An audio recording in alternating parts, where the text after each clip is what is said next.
एबे एबे अंगनवाड़ी दीदी आसिला बड़ खबर बढ़िबो अंगनवाड़ी कर्मीकर दरमा। अंगनवाड़ी कर्मी एवं सहायिका मानकर दरमा वृद्धि जो माने दीर्घ दिन धरी सेमानकर दाबी उपरे सरकार निष्पत्ति पई अपेक्षा करथिले शेषरे सेमानकु बड़ उपहार मिलिबाकु जाउछि। तेबे समस्त अंगनवाड़ी संघ एवं सरकारी अधिकारी मध्यरे एक उच्चस्तरीय बैठक अनुष्ठित होइछि, जोथिरे अधिकारी माने सर्व अंगनवाड़ी संघर दाबी गुड़िक मंजूर करिसेंति। यह कहा जाउछि जे अंगनवाड़ी कर्मी मानकु एक बड़ उपहार मिलिबाकु जाउछि।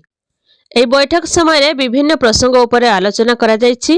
कर्मी माने अधिकारी मानकु पर्यवेक्षक नियुक्ति रे शिक्षागत योग्यता विचार करिबाकु एवं दशम एवं बीए उभय वर्गर काहाकु अणदेखा न करिबाकु अनुरोध करिसेंति।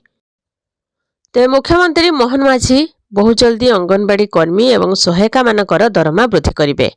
बस वीडियो को लाइक करंतु और एमिति नुआ नुआ वीडियो देखिया पई चैनल को सब्सक्राइब करी साइड रे आस्थवा बेल आइकन क्लिक करी ऑल सिलेक्ट करनियंतु।